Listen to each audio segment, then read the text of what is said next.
어떻게 얘기해야 될지 모르겠는데 저는 일단은 그런 현상들은 과도기적 현상이라고 생각하고요. 인간은 살아있는 유기체입니다.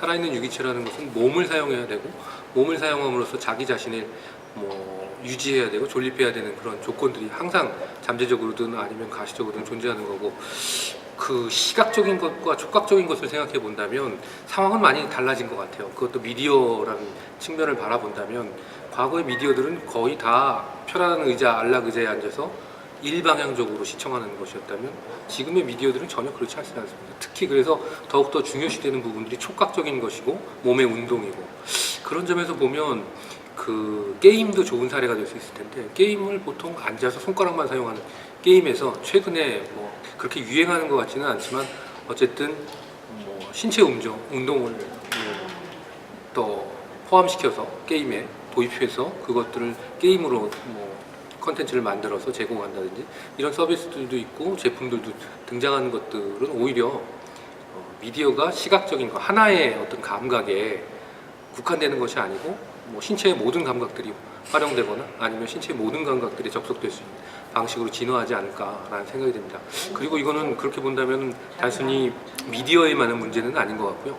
그 점에서는 그 미디어가 갖고 있는 미디어 장치, 기계적 속성 이런 것들에 대한 좀 더 많은 천착이 있어야 되지 않을까라는 생각이 듭니다. 비인간화된다고 주장하는, 특히 일반적으로 기술에 대해서, 과학기술에 대해서 비판하는 입장에서 그런 논의를 많이 폈는데요. 반면에 그렇다 하더라도 상당히 현실 생활에서는, 일상세계에서는 이중적인 상황에 놓이게 되는데, 과학기술에 대해서 상당히 비판적임에도 불구하고 늘 스마트폰을 가지고 다니고 스마트폰이 없으면 불안해하는 그런 상황도 벌어지곤 합니다.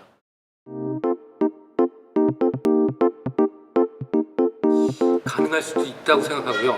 그거는 다른 방식, 독특한 방식으로 가능할 수 있다고 생각합니다.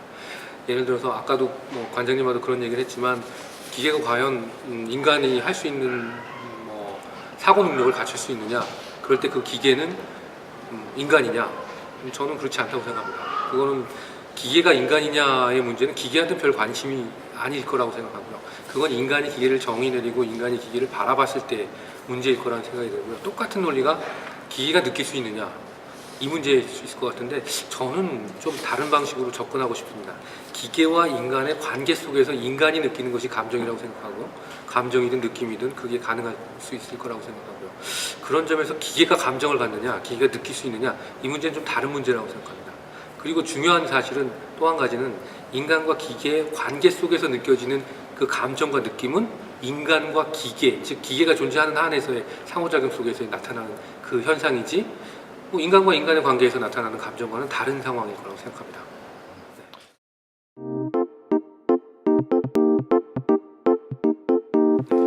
그 질문에 대해서 여러 가지, 저 개인적으로도 여러 가지 생각을 하고 또 제 연구 주제 중에 하나이기도 한데요.